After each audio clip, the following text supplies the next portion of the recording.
있는데요. 이 최동석이라는 사람이, 저는 이 사람을 왜 이재명이라는 사람이 왜 이 사람을 챙길 것인가 봤을 때 또 하나 있습니다.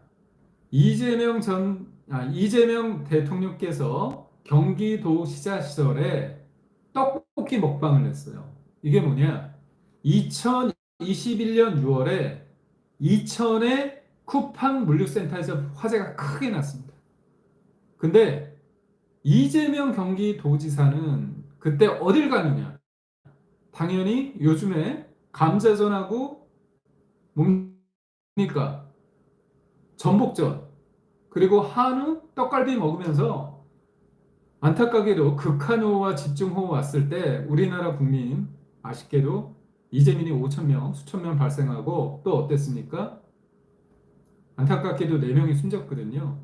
그때 본인들은 대통령실에서 모여서 우원식, 강훈식 비서실장, 그다음 김민석 총리, 이재명 대통령님 이렇게 4명이 만나서 저는 뭐 이른바 전복전은 처음 들어보는데 궁금은 합니다. 전복전, 감자전 그렇게 한우, 떡갈비 먹으면서 현장파라고 얘기했던 거예요. 우원식이 저하고 대통령님은 같은 파입니다 이렇게 얘기했대요. 무슨 파입니까? 물어보니까 우리는 현장파다. 그렇다면 그렇게 비오고 집중호우에 극한호우에 사람들이 그렇게 인명피해가 났는데 인명사고가 났는데 현장이 대통령실 만찬 자리입니까?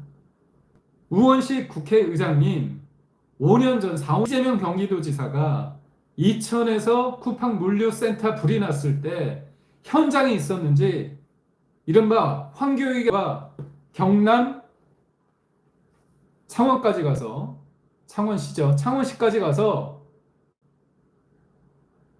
황교익이랑 떡볶이 먹방을 했습니다. 근데 그때 어떤 일이 있었냐? 이재명 도지사가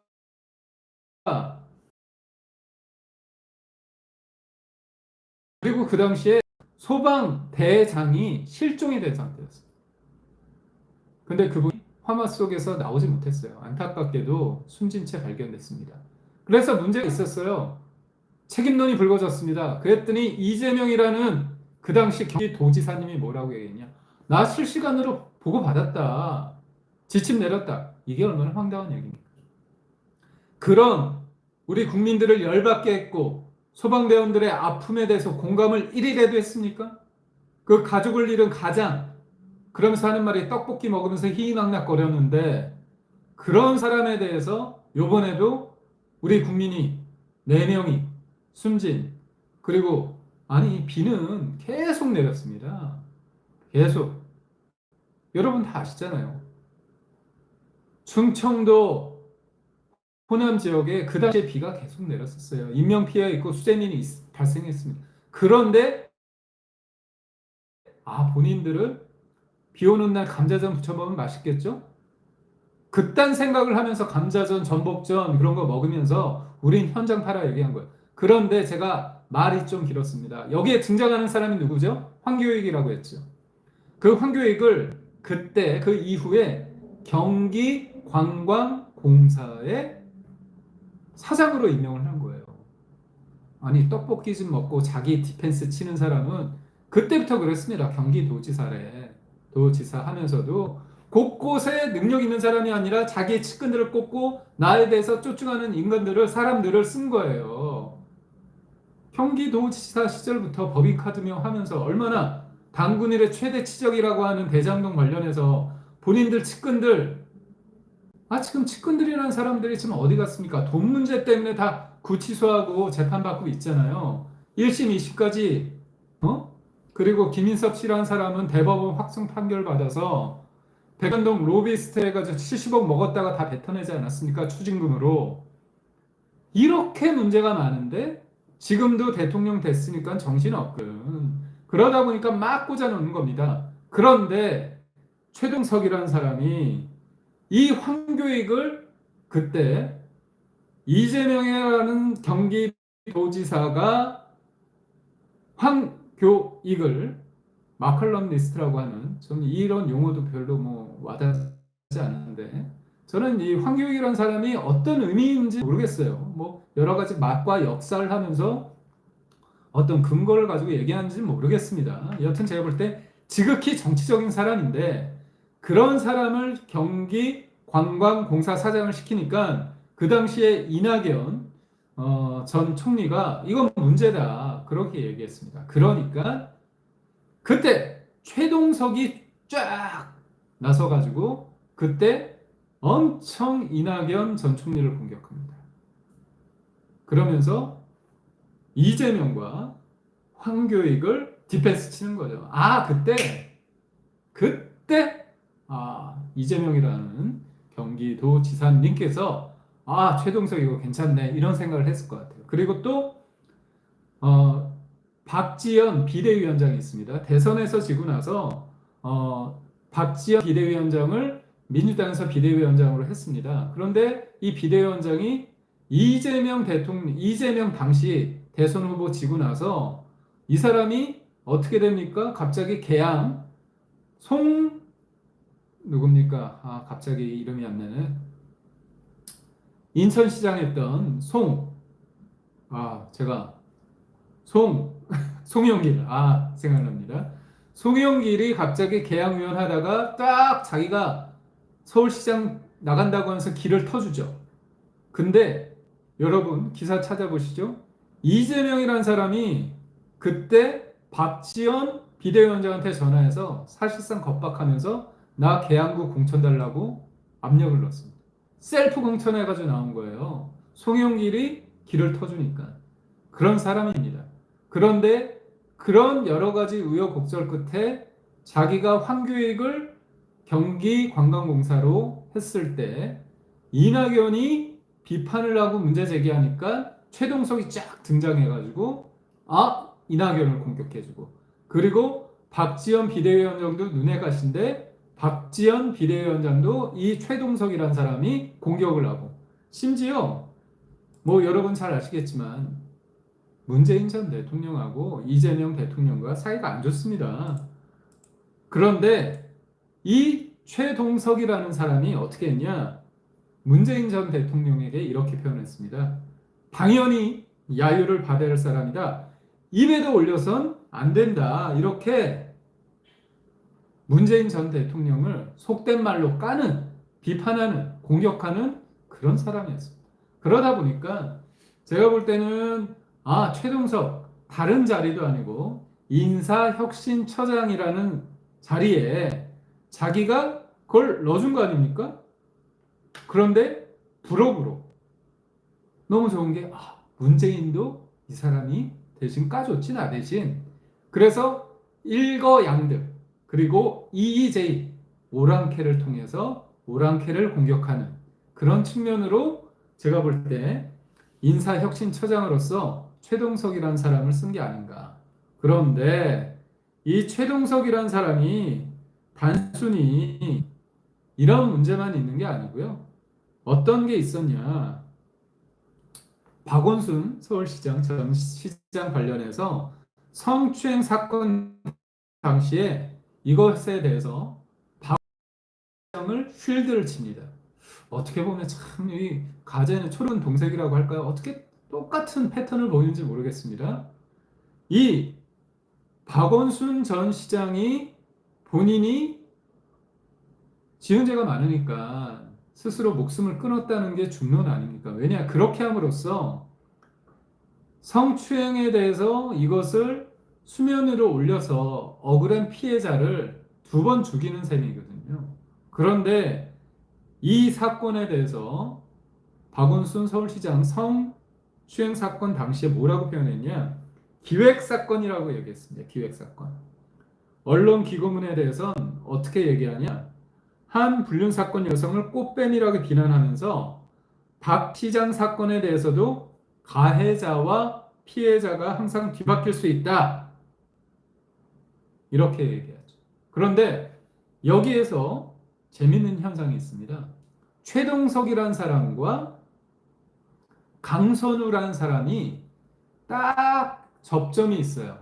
뭐냐? 이 박원순 성추행 사건입니다.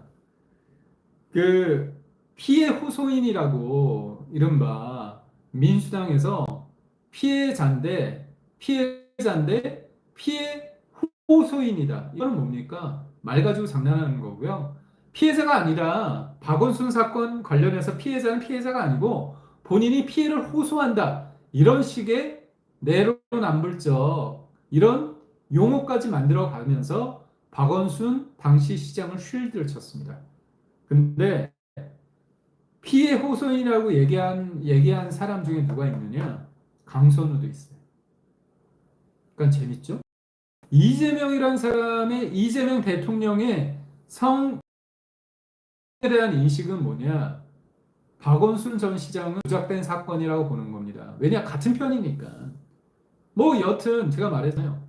이재명 대통령께서 도덕적인 게 중요하겠습니까? 능력이 중요하겠습니까? 그게 중요하네요. 내 편인 게 중요합니다. 그래서 내 편, 나의 진영의 편, 개딸 편, 이게 중요한 겁니다. 그런데 박원순 전 사건 관련해가지고 성추행 사건 관련해서 어머나 최동석도 박원순 편, 피해 호소인이라고 얘기하는 우리 강선우도 박원순 편. 아, 이래서 그랬겠구나. 결국은 뭡니까? 이재명 대통령은 다 계획이 있구나. 저는 다 계획이 있구나. 이런 거예요. 진짜 대단합니다. 그래서 이 최동석이라는 사람이 제가 앞서 말씀한 것처럼 황교익 경기관광공사 사장 내정 논란 관련해서 뭐라고 얘기했냐면 인사는 코드 인사를 해야 된다.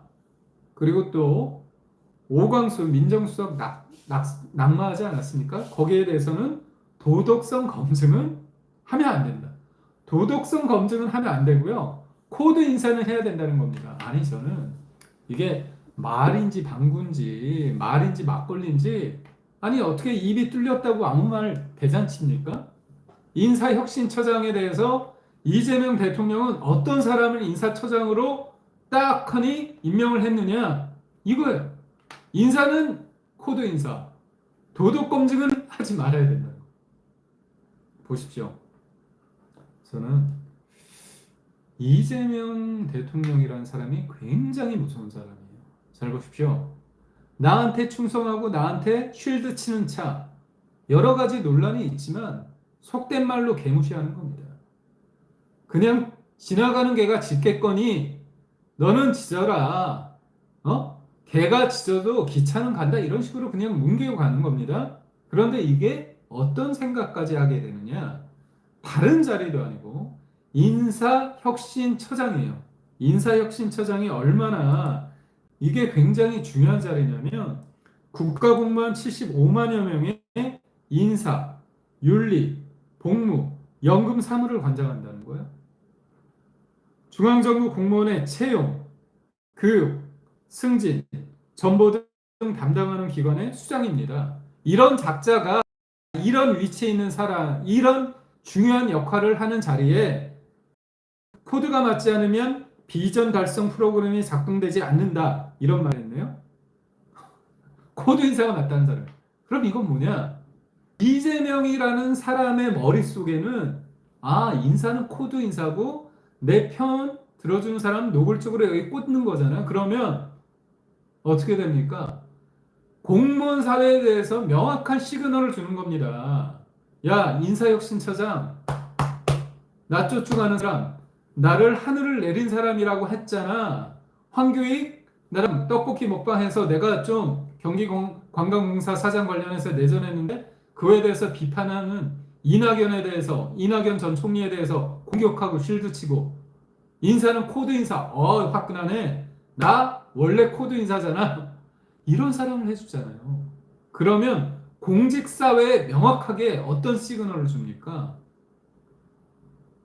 바람이 불기 전에 누워라. 생각이 다르면 나한테 맞춰라. 내 코드에 맞춰라.